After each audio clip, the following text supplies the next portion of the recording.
दोस्तों, जैसा कि हम सभी जानते हैं कि दुनिया में लोगों का सबसे बड़ा सवाल है कि क्या ब्रह्मांड में एलियंस मौजूद हैं। सालों से वैज्ञानिक इस सवाल का जवाब तलाश रहे हैं, लेकिन उन्हें अभी तक किसी भी तरह की कोई सफलता नहीं मिल पाई है। हालांकि एलियंस और यूएफओ से जुड़ी हैरान कर देने वाली खबरें सामने आती रहती हैं। इसी बीच 27 जुलाई 2023 को अमेरिकी एयरफोर्स के पूर्व अधिकारी ने चौंकाने वाला दावा किया है, जिसे सुनने के बाद पूरे देश में सनसनी फैल गई है। तो दोस्तों, क्या खुलासा किया है जिसने पूरी दुनिया को हैरान कर दिया, और क्यों आज के समय अमेरिका के ऊपर तरह तरह के सवालिया निशान उठाए जा रहे हैं, जानेंगे आज इन सभी बातों को आज की इस वीडियो में। 24 जुलाई साल 1948 साउथ अलाबामा के आसमान में कुछ ऐसा हुआ जिसने वहां मौजूद लोगों को आश्चर्य में डाल दिया और लोग डरने लगे। इस वाकये ने अमेरिका की सरकार को एक लंबी जांच में उलझा कर रख दिया, जिसके बाद इस जांच के परिणाम को अंत में नष्ट करना पड़ा। वहीं अब कुछ खबरें ऐसी सामने आई हैं जिसके बाद लोगों का कहना है कि अमेरिकी वायुसेना के एक पूर्व अधिकारी ने अमेरिका के हाईली कॉन्फिडेंशियल प्रोजेक्ट, जो कि सीधे एलियंस और यूएफओ से जुड़े हुए हैं, इससे मिली जानकारी और सबूतों को पब्लिक के सामने कर दिया। डेविड ग्रुश यूएसएएफ यानी कि यूनाइटेड स्टेट एयरफोर्स के डेकोरेटेड कॉम्बैट ऑफिसर रह चुके हैं और अफगानिस्तान के वॉर में एक महत्वपूर्ण भूमिका भी निभाई थी। इसी के साथ ही उन्होंने National Defense Authorization Act of 2023 को ड्राफ्ट करने में भी सरकार की काफी ज्यादा मदद की थी। मतलब कि एक तरह से देखा जाए तो यूएसए के काफी पहुंचे हुए अधिकारी रह चुके हैं, इसीलिए इनकी तरफ से किए जाने वाले दावे इतने हवा ले रहे हैं। डेविड ग्रुश 26 जुलाई 2023 को house committee on oversight and accountability के तहत अमेरिकी कांग्रेस हियरिंग में ये दावा करते हैं कि अमेरिका की सरकार के पास एक दुर्घटनाग्रस्त यूएफओ मौजूद है।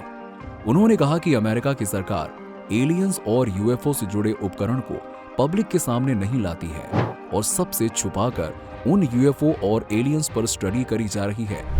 दरअसल अमेरिकी एयरफोर्स के पूर्व अधिकारी डेविड ग्रुश ने दावा किया है कि अमेरिकी सरकार के पास अनआइडेंटिफाइड फ्लाइंग ऑब्जेक्ट यानी कि यूएफओ मौजूद है, और ऐसा भी कहा जा रहा है कि अमेरिकी सरकार इसकी जानकारी इकट्ठा करने के लिए कई दशकों से एक रिवर्स इंजीनियरिंग प्रोग्राम चला रही है।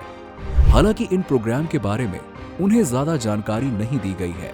डेविड ग्रुश ने दावा किया है कि अमेरिकी सरकार के पास ये जानकारी साल 1930 से है। कई रिपोर्ट्स के अनुसार ऐसा बताया जाता है कि अमेरिकी खुफिया विभाग में 14 साल की लंबी नौकरी के बाद उन्होंने अप्रैल में इस्तीफा दे दिया था। इसके साथ ही आपको बता दें कि डेविड ग्रुश अमेरिकी रक्षा विभाग में यानी यूएपी यानी कि अनआइडेंटिफाइड एनोमलस फिनोमेना से जुड़ी घटनाओं की जांच के इंचार्ज रह चुके हैं। इस बात का खुलासा करते हुए पूर्व अमेरिकी अधिकारी ने कई अधिकारियों से बातचीत का हवाला दिया। हालांकि दुर्घटनाग्रस्त यूएफओ के संबंध में सबूत मांगे जाने पर उन्होंने कहा कि उनके पास एलियन से जुड़े कोई भी जानकारी नहीं है, लेकिन उन्होंने ये दावा जरूर किया कि उनके पास बताने के लिए बहुत कुछ है जो उन्होंने अपनी आंखों से देखा है। अमेरिकी खुफिया अधिकारी जोनाथन ग्रे ने डीब्रीएफ वेबसाइट से बातचीत करते हुए अनआइडेंटिफाइड फ्लाइंग ऑब्जेक्ट यानी कि यूएफओ के अस्तित्व की पुष्टि की है। इसी के साथ ही उन्होंने कहा कि हम अकेले नहीं हैं। जोनाथन ग्रे वर्तमान समय में national air and space intelligence centre यानी कि NASIC में काम कर रहे हैं, और अब इसी खुलासे ने एलियन शिप और इन्हें देखे जाने की जितनी भी रिपोर्ट है उनके पन्ने फिर से पलटने लगे हैं। डेविड ग्रुश ने एक ओवरसाइट कमेटी के सामने एलियन लाइफ और एलियन टेक्नोलॉजी के मुद्दे पर यह खुलासा किया है। अमेरिका के रक्षा विभाग पेंटागन ने मेजर डेविड ग्रुश के दावों का खंडन किया है। पेंटागन ने एक बयान में कहा कि जांच में यूएपी की रिवर्स इंजीनियरिंग के दावे के संबंध में कोई सटीक जानकारी नहीं मिली है, और न ही पूर्व में और न ही वर्तमान में इससे संबंधित कोई कार्यक्रम चल रहा है। डेविड ग्रुश ने यह भी बताया कि सरकारी विसल ब्लोअर बनने के चलते उन्हें काफी विरोध और परेशानियां झेलनी पड़ी थी।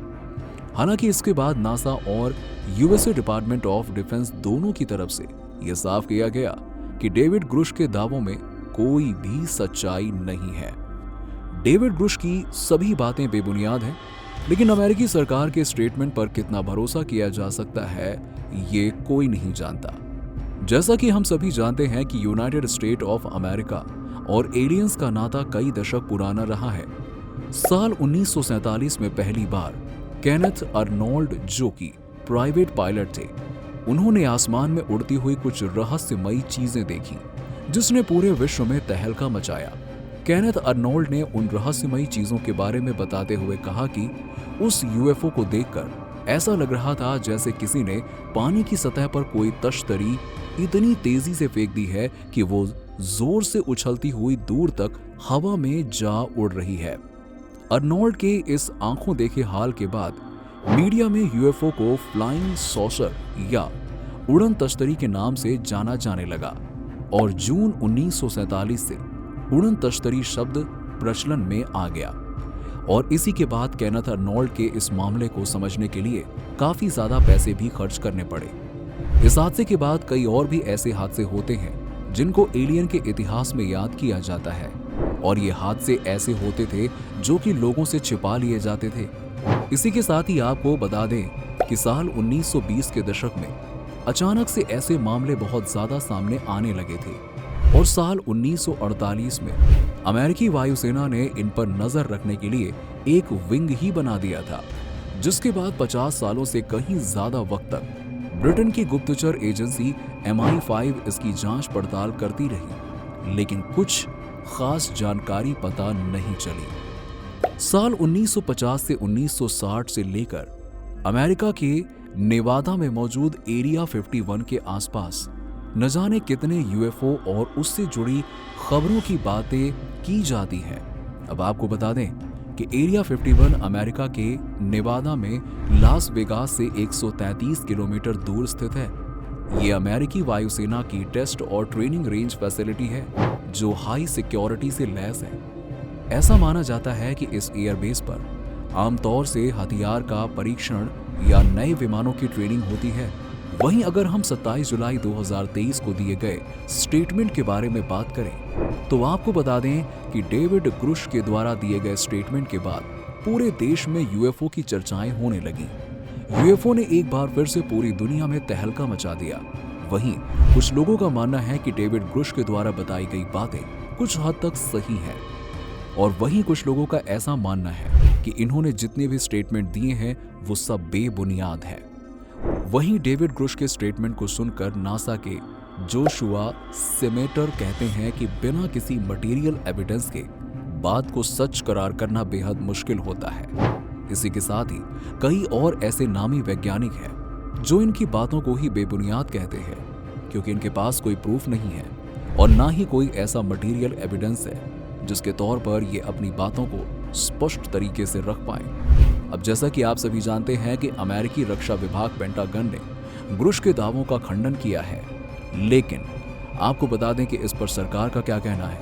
इसके बारे में अगर हम बात करें तो आपको बता दें कि रक्षा विभाग के प्रवक्ता सू गफ ने कहा है कि इन्वेस्टिगेटर्स को डेविड ग्रुश के दावों की पुष्टि करने के लिए कोई भी वेरिफिकेशन योग्य जानकारी नहीं मिली है।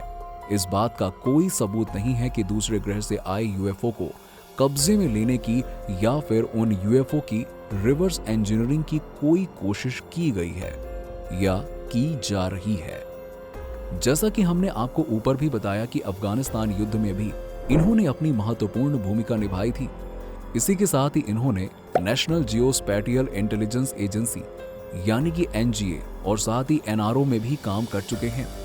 यहाँ तक कि डेविड ग्रुश ने अपने काम के दौरान मिली जानकारियों का खुलासा तो किया, लेकिन उन्होंने ये दावा किया कि इन खुलासों के बाद उन्हें कई तरह की परेशानियों का भी सामना करना पड़ रहा है।